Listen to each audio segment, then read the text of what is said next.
Have you ever sat down to write, full of good intentions, only to look up and realize 2 hours have gone by and you've maybe written 2 sentences? Or worse, in that time, you've sorted your laundry, reorganized your email inbox, Googled good vacation spots, and somehow also found the time to deep clean your fridge? I'm going to have to do an episode on procrastinating or procrastinating in the future. But yeah, me too. And let me let you in on a little secret. That's not laziness.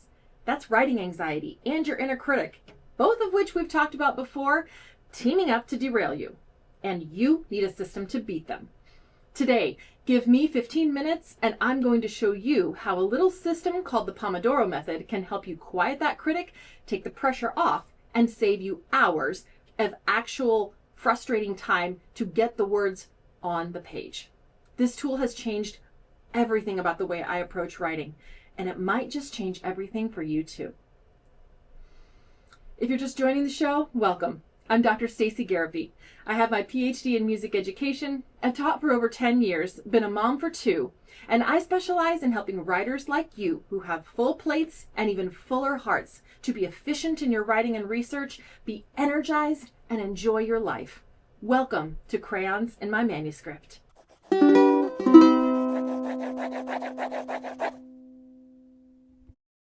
All right, first, let's name the ever-present elephant in the room, writing anxiety, and her buddy, the inner critic.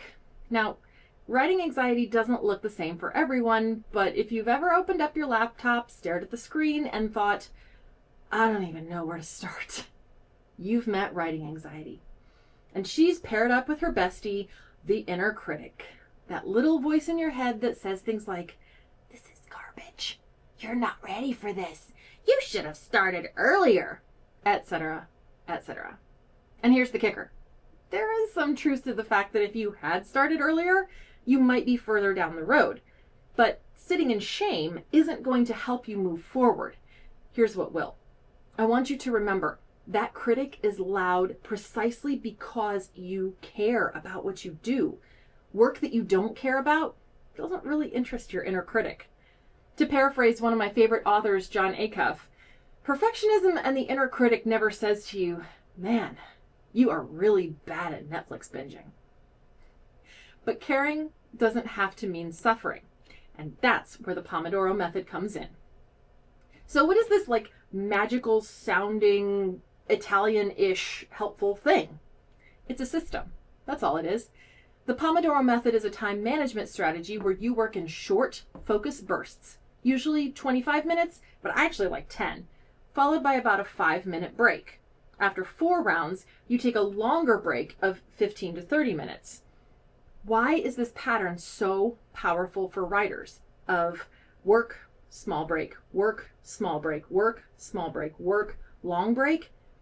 Because it breaks that big process of writing into little hills that you can actually climb instead of making it feel like a big old mountain. So instead of sitting down to write a whole chapter, which can leave you feeling like Sisyphus pushing his boulder uphill, you tell yourself, all right, I'm just going to write for 10 minutes. I can focus for 10 minutes, or 15, or 25, or 17 if that's your lucky number. That's it. That's the entire promise. And it's a promise that you keep to yourself. You keep it for yourself. And promises that you keep to yourself are powerful. And when that timer goes off, you stop and you pause. Even if you're mid-paragraph, you take your break. And this matters because time limits like these do 2 things. 1, they reduce decision fatigue because you now know exactly when you're going to stop. And secondly, it keeps perfectionism in check and keeps it in its little box from taking over because the clock is ticking. And so we have something to do. And the added benefit on the back end is this. Pomodoros give you data, and data kicks perfectionism in the teeth. More about this later. Now, let's make this practical for you. Here's how to customize the Pomodoro Method when writing just feels impossible. Here's what I want you to do. I want you to take your paper and your pen. Where's my pen? It's here somewhere. Ah, there it is. I want you to write the date. Today's date is the 3rd of April at the top. There it is at the top of the document. Okay. Write the date at the top and then plan your first Pomodoro. I want you to write what you are going to do in this session with just one Pomodoro. And the more specific, the better. No more writing lofty things like write chapter 2 or brainstorm all ideas. Try things like brainstorm 2 ideas or write 3 sentences about X topic. Second, set the timer and write. Write without editing. Yes, I mean this. Until you get this system down, absolutely no editing. And when your timer goes off, give yourself a sticker, an X on the page, or a notation on an app.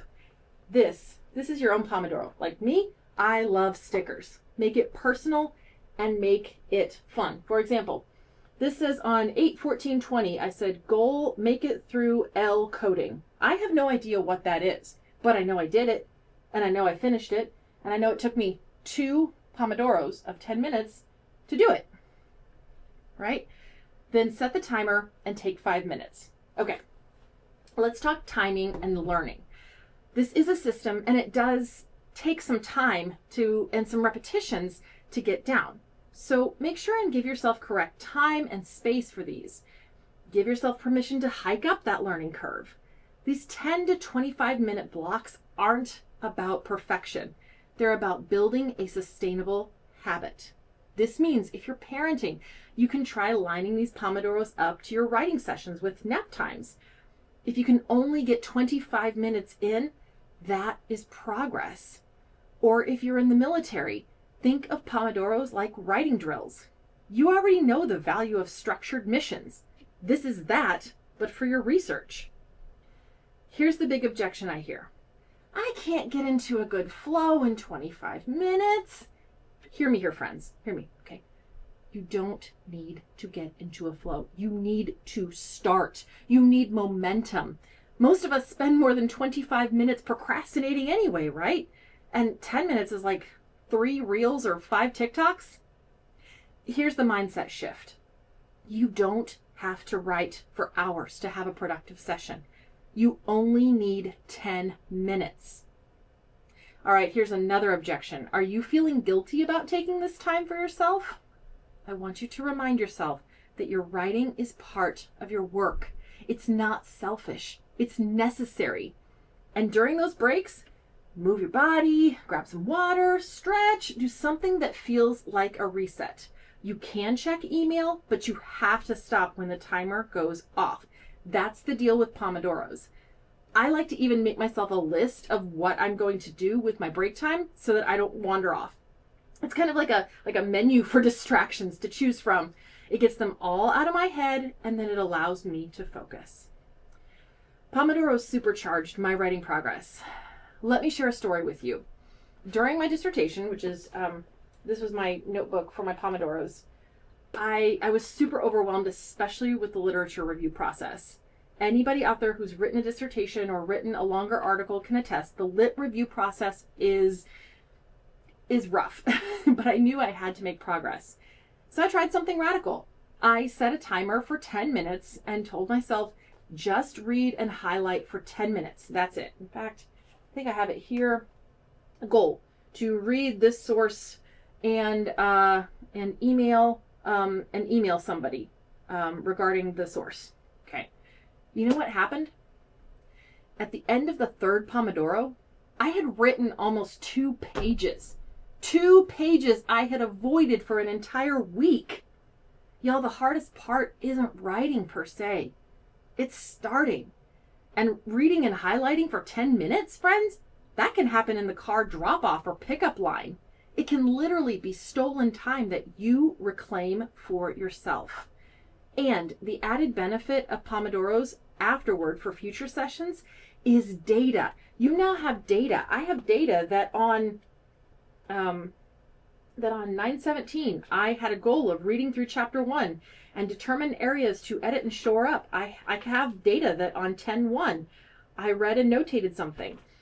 You have data about what you have done with your writing time, right?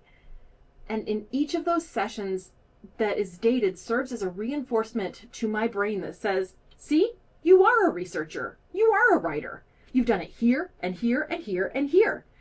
And when perfectionism wants to say, you haven't done enough, I can say, yeah, I have. Yeah, I have. It's right here. See? See? It's right here.